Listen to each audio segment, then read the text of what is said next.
Di video ini kami akan menjelaskan mengenai proposal PKM Eco-Friendly Reusable Dessert Box. Anggota kami terdiri dari 5 orang, yaitu Laurencia Longli, Casey Fitania, Evelyn, Elis, dan Adityo.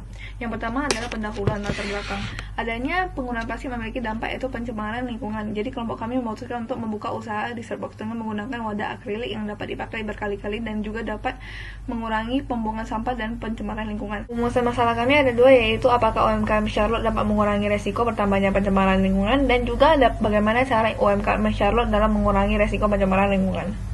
Luaran usaha dari usaha kami adalah makanan yang berbentuk dessert box dengan berbagai varian rasa dan menggunakan wadah berbahan akrilik yang dapat digunakan kembali. Manfaat kegiatan kami ada dua, yaitu sedikit banyaknya membantu mengurangi sampah plastik yang beredar dan juga menambah lapangan kerja yang dapat mengurangi pengangguran.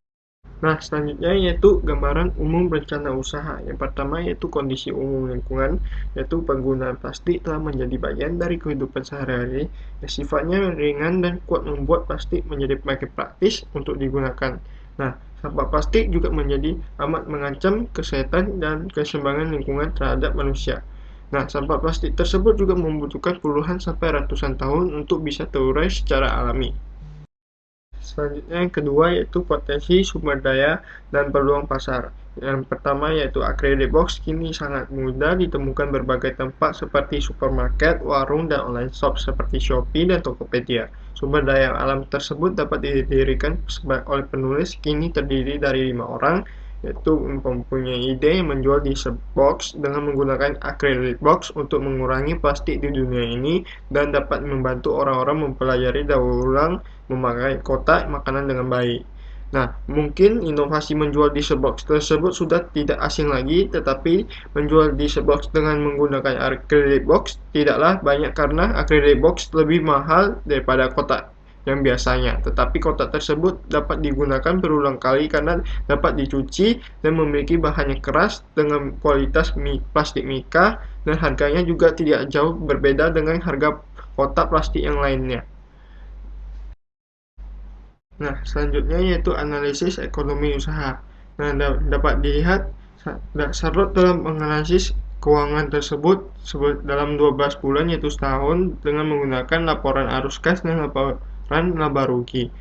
Dan dapat kita lihat yaitu Charlotte tiap bulannya mengalami penerimaan penjualan yaitu peningkatan sebesar 1 juta dan 1 juta lebih dan seterusnya.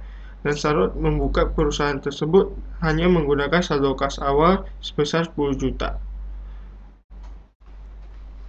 Nah, dari laba rugi kita dapat melihat Charlotte telah mengalami peningkatan penjualan sebesar 80 juta lebih, yaitu peningkatan sebesar 8 kali lipat.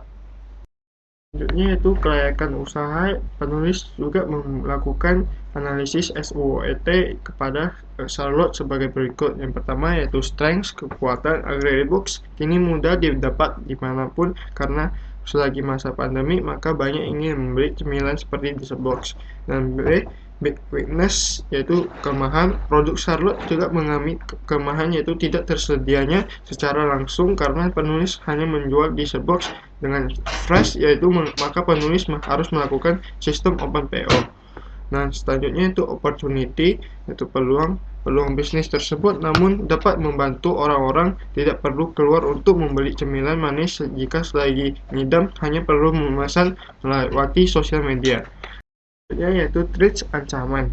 Ancaman bagi Charlotte adalah sudah banyak saingan penjualan dessert box yang di market sosial media. Namun rasa dessert box tersebut juga tidak jauh beda dengan rasa Charlotte. Dan Charlotte juga sering membuat promosi yang menarik agar pelanggan tertarik kepada produk tersebut.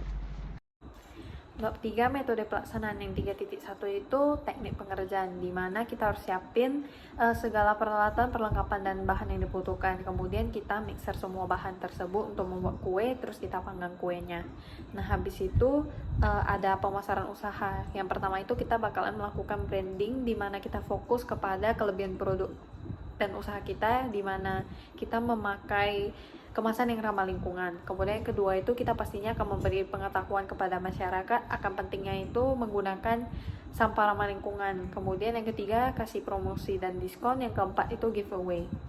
Nah, habis itu kita ada tahapan pengerjaannya.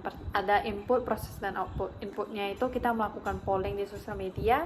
Setelah kita mengumpulkan, kita pastinya bakal mencari informasi tentang itu.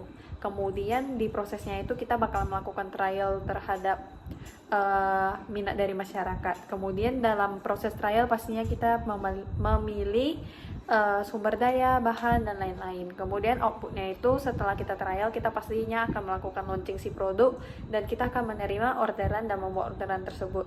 Kemudian pencapaian tujuan program. Nah, tujuan program ini ada di 3 segi. Yang pertama ekonomi, kedua sosial, ketiga itu lingkungan. Ekonomi itu pastinya kita ingin mendapatkan keuntungan dari penjualan produk kita ini. Kemudian sosialnya itu kita mau meningkatkan kesadaran masyarakat akan penerapan pentingnya menggunakan sampah ramah lingkungan. Kemudian yang ketiga itu kita pastinya sebagai Charlotte turut berpartisipasi dalam mengurangi sampah yang tidak berguna, dimana kita menggantinya dengan sampah yang ramah lingkungan, yaitu reusable box acrylic. Menjelaskan di bagian biaya jalur kegiatan. Yang pertama, anggaran biaya. Berikut rekapitulasi anggaran biaya kami. Jenis pengeluaran yang pertama yaitu pengeluaran yang diperlukan sebanyak Rp4.118.000. Yang kedua, biaya habis pakai sebanyak Rp2.864.000. Yang ketiga, perjalanan kota tidak ada. Yang keempat, biaya lain-lain sebanyak Rp1.560.000 dengan jumlah atau total pengeluaran yaitu Rp8.542.000. Lanjut kegiatan yang pertama yaitu perencanaan konsep pada bulan pertama dengan penanggung jawab Laurencia, Andi, Evelyn, Alice, dan Kei. Kegiatan kedua yaitu persiapan dan penyusunan proposal pada bulan pertama dengan penanggung jawab Laurencia, Andi, dan Kei. Kegiatan ketiga yaitu pembelian peralatan dan perlengkapan pada bulan kedua dengan penanggung jawab Evelyn dan Alice. Yang keempat, kegiatan produksi produk pada bulan kedua dengan penanggung jawab Evelyn, Laurencia, dan Alice. Yang kelima, promosi dan pemasaran pada bulan kedua dengan penanggung jawab Andi, Kei, dan Alice. Kegiatan keenam yaitu evaluasi dan pengawasan pada bulan ketiga dengan penanggung jawab Laurencia, Andi, dan Kei. Dan kegiatan terakhir atau ketujuh yaitu pembuatan laporan akhir pada bulan ketiga dengan penanggung jawab Laurencia, Andi, Evelyn, Alice, dan Kei. Pada lembaran lampiran yang kedua ada justifikasi anggaran kegiatan. Di sini ada jenis pengeluaran, volume, harga satuan, dan nilai rupiah. Jadi di sini ada yang pertama itu ada pengeluaran yang diperlukan.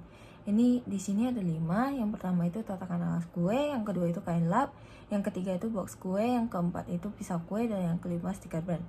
Di sini cara hitung kami itu contohnya yang pertama itu tatakan alas kue itu volumenya ada 20 lusin. Di sini kami menyediakan 20 lusin dan 20 lusin ini dikalikan dengan harga satuan yaitu 2.200 dan memiliki total 528.000.